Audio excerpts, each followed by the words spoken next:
With thanksgiving in your heart and give him praise.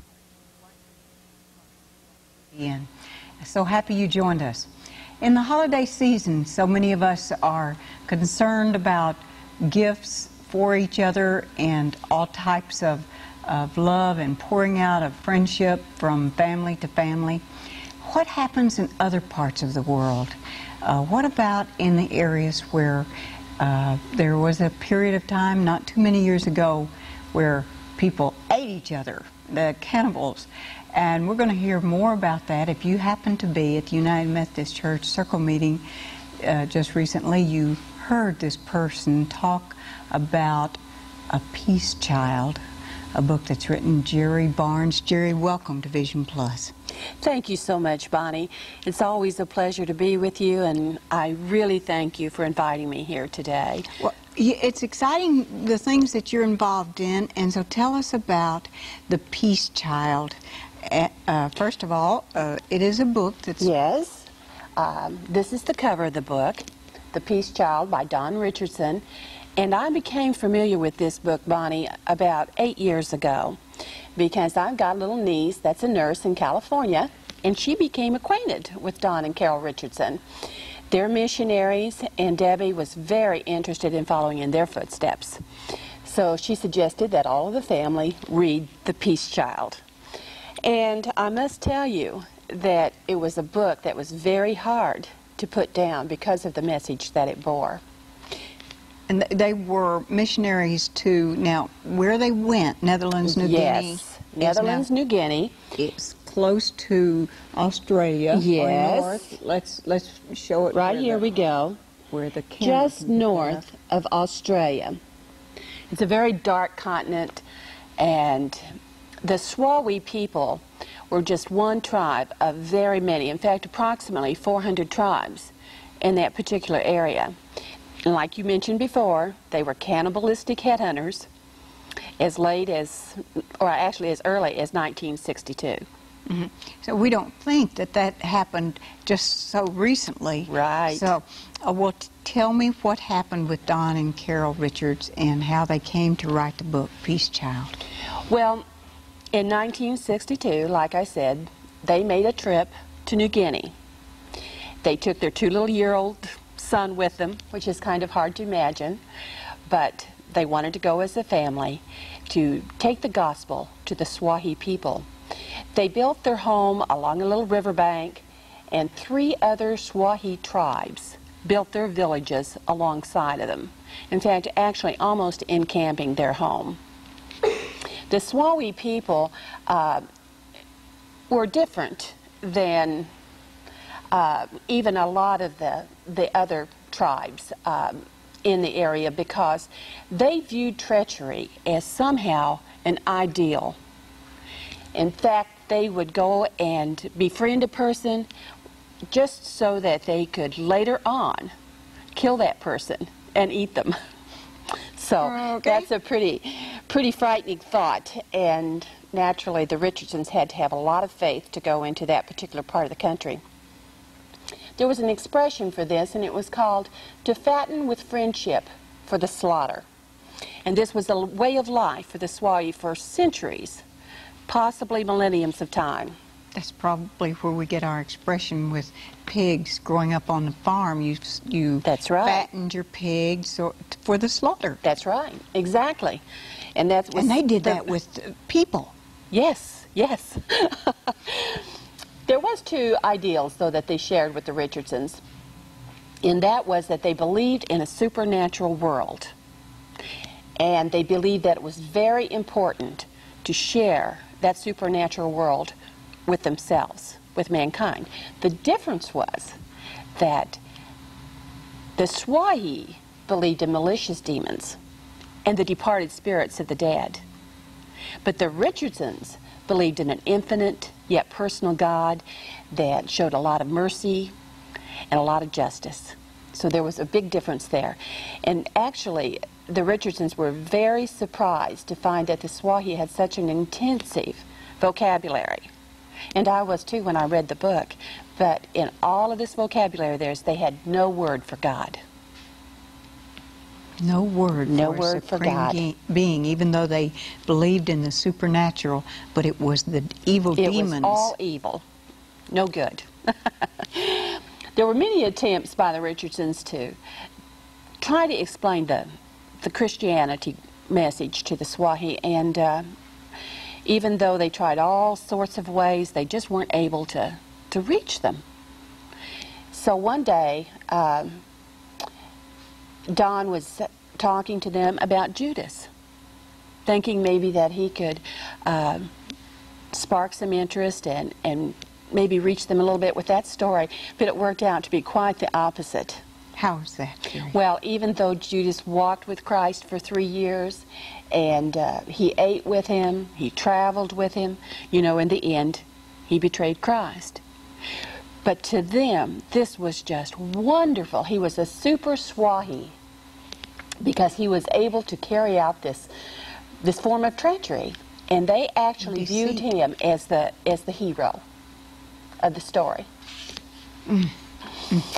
You know, the Swahi, Bonnie, their fighting instincts were just so ingrained in them that just a mere drop of a word could cause whole villages of men to become armed with arrows and weapons, and they would go to war, just almost on a spur of the moment. They were ready for battle. So the Richardsons had their work cut out for them, and they were very concerned that while they were there, that there was going to be bloodshed and possibly someone killed. And in fact, for 5 months, they ended up bandaging bloody wounds. They gave hundreds of penicillin shots. They tried to reason, cajole, they prayed, they shouted till they were hoarse, did everything they could to prevent bloodshed. And then it dawned on them, you know, where someone perceives hostility as a way of life, that there really could be no peace.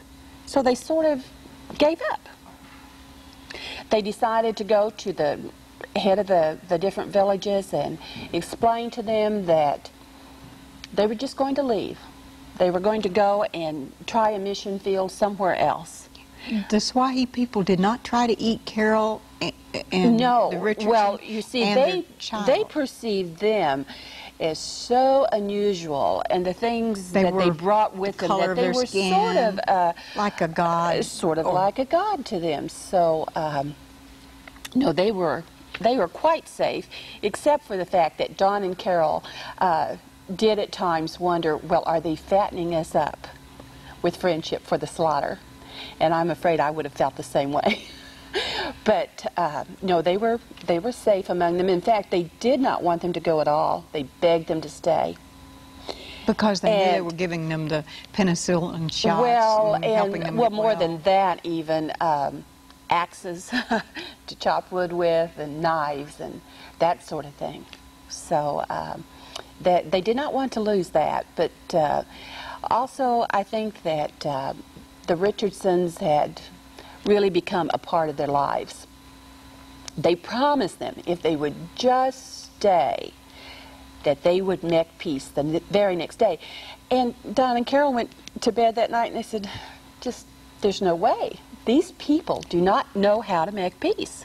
How did they Well, the next morning, they got up, and there was a man with a child on his back, and he was trying to make his way to the opposing tribe. And all of a sudden, out of nowhere, his wife, with a supernatural strength, wrestled him to the ground, got their son away from him, ran back to their home. There were several attempts, actually, by different villagers to get this act accomplished, and each time something would happen. Well, finally, one villager, and his name was Ko, he just very silently slipped away, went back to his home, gathered up his little 6-month-old child. It was a son, the only child they had, and was able to make his way to the opposing tribe before his wife intercepted him or anyone else. And when he got there, before he handed his child over, he said... What was the purpose of doing that? Well, we're getting to that. When he was prepared to hand his son over, he asked the question, though, will you speak the words of peace among your people? They answered yes.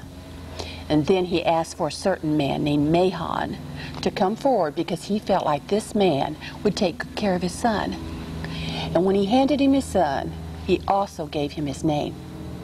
And then another villager from the opposing tribe came forward with his son to hand over to Keo. And he asked Keo, he said, Keo, will you speak the words of peace among your people? And when Keo agreed, then he handed him his son and his name. When Keo got back to his village, then every villager there laid hands on that child.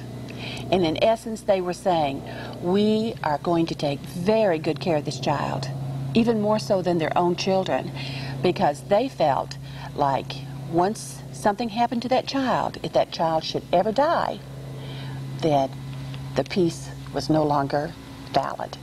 The peace could be broken. So you can see how important it was to keep that child well and happy and healthy. Well, anyway, after that, once he got back to his village and all of the hands were laid on, then the rest of the villagers exchanged gifts and they exchanged names. And then, very interestingly enough, I know you're going to pick up on this because I think it's got a wonderful title. They did a you and me and I and you dance. Wow. And we know where me, that I and you. You and me and I and you dance. It was a peace dance. It's amazing that they learned to give, even just prior to that with Judas Iscariot as the one they thought was the heroes that they looked for. Now, what happened next? Well, Tuandan, which is the name for white man in Swahili, asked the villagers, says, why is this necessary? And they said, well, Tuandan, you have been asking us to have peace for a long time now. Don't you realize you can't have peace without a peace child? But little did Don know that by his asking for peace, that fathers would give up sons, that he would plunge mothers into grief, and children into strangeness. But that's exactly what happened, because that was the only way that these people felt like there could be peace. The peace child protected more than their own. And the peace, like I said before, would not be binding if anything happened to it. So you can see how very important that was. And every demonstration of friendship was suspect except for one. And they decided that if a man would actually give up his son to the enemy, that that man could be trusted.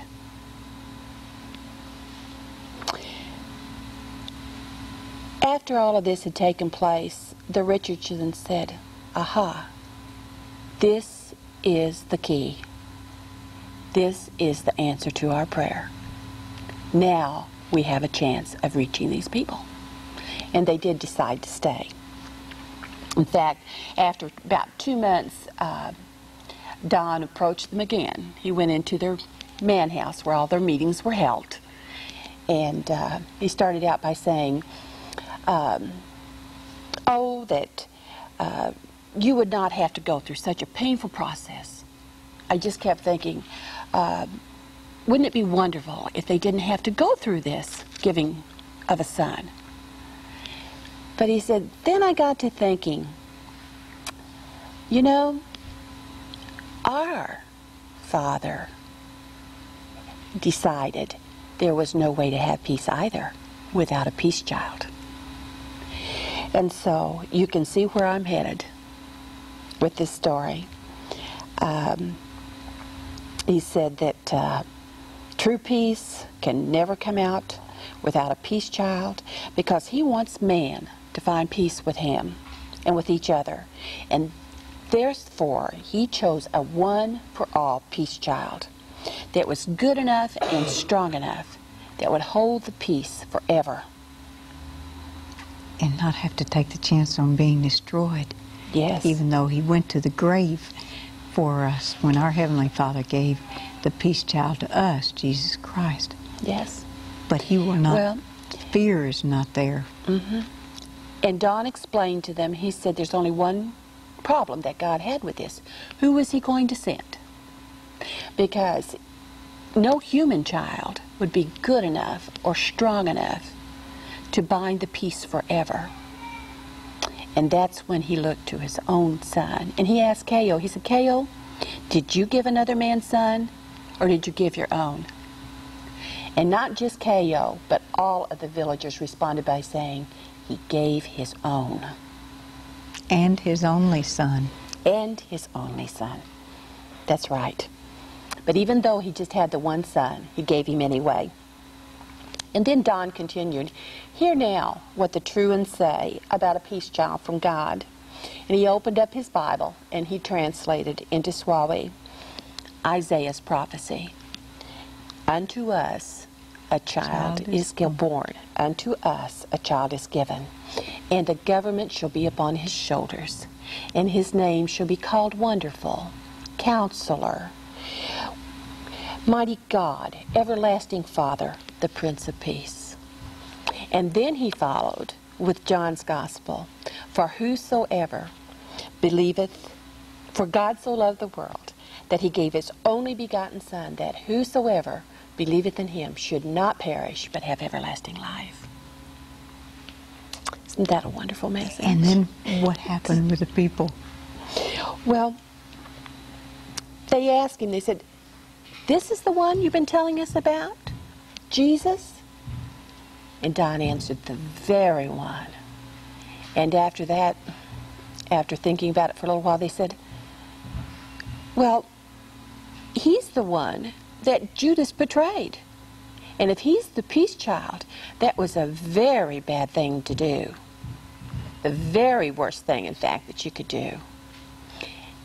And Don, of course, was so very pleased because from that moment on, Judas became a villain instead of the super Swahi that they had built up in their minds.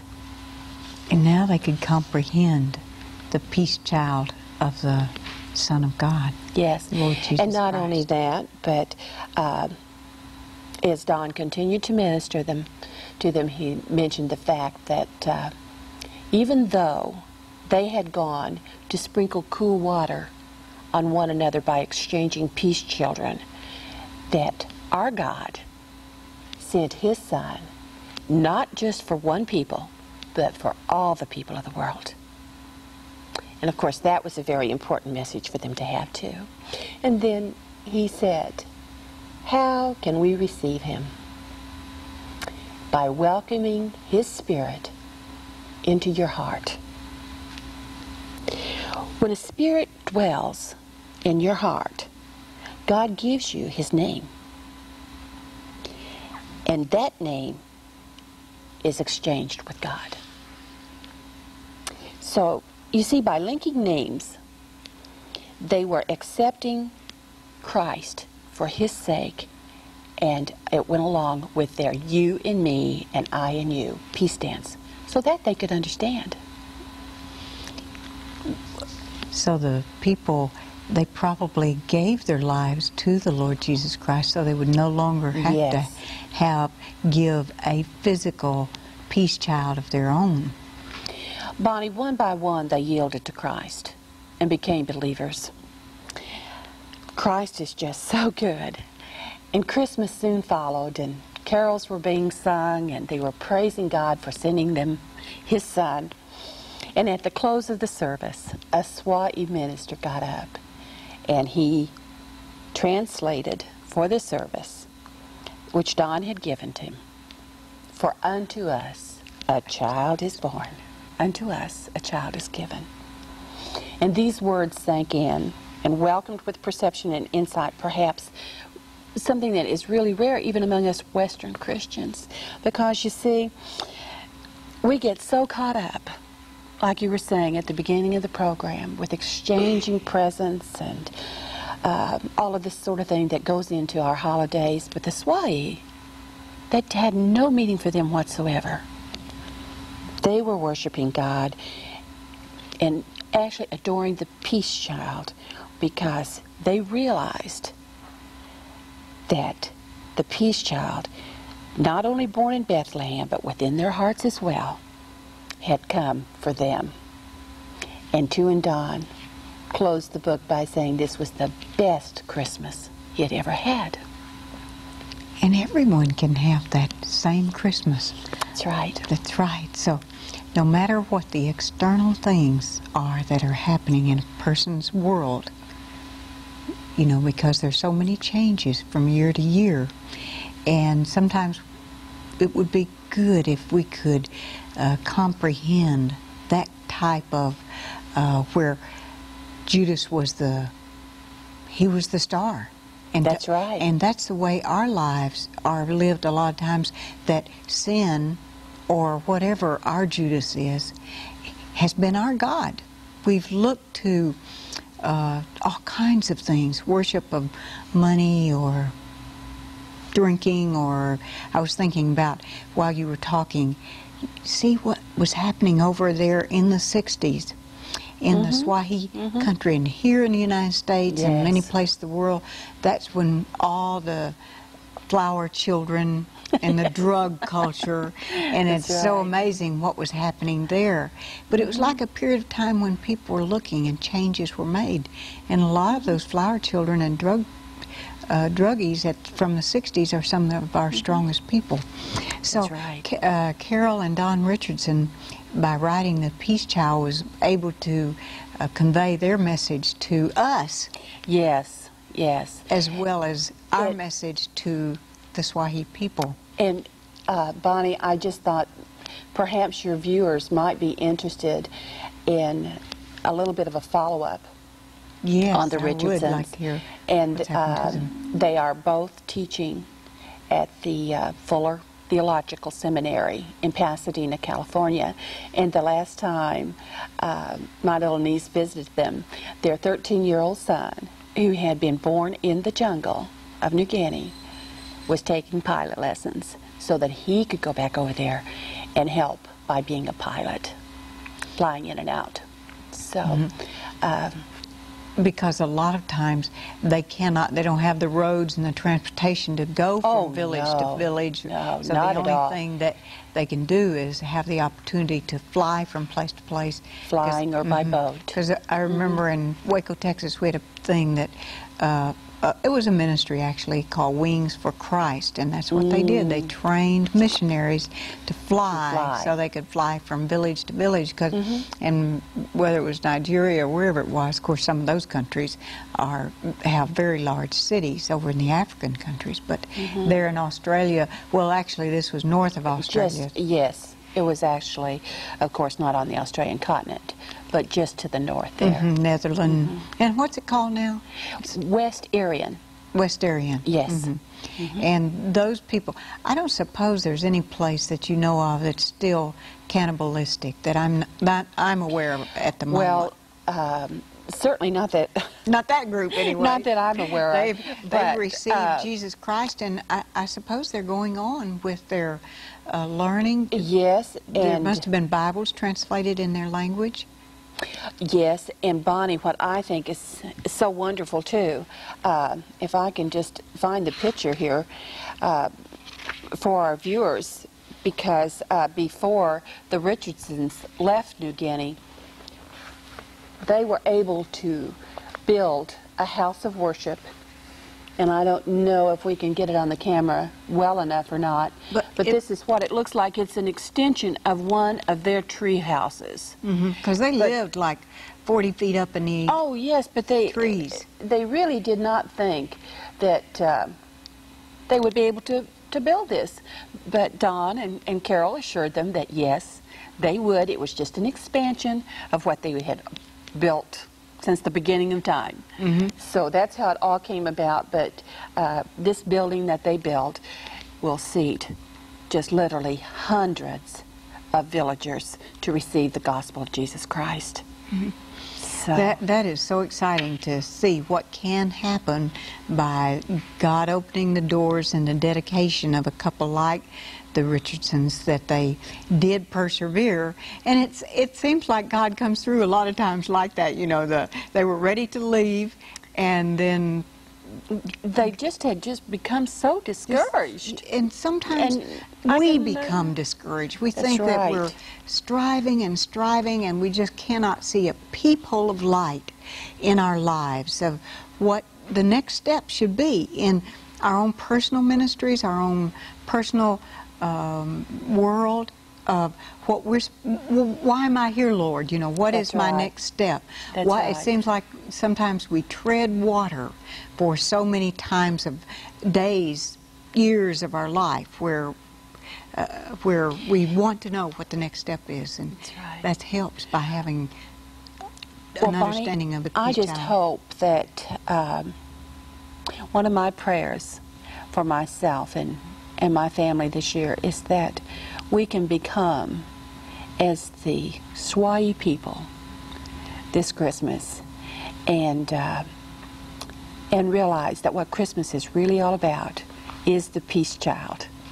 And it's not just the gifts. tinsel and the baubles and the glitter and all of that, but that we can become as the Swayi people and just look to Christ as our answer to peace within our hearts. And when we want to know even more about that, well, we can read it in Luke 2 and a lot of the stories of the Christ child.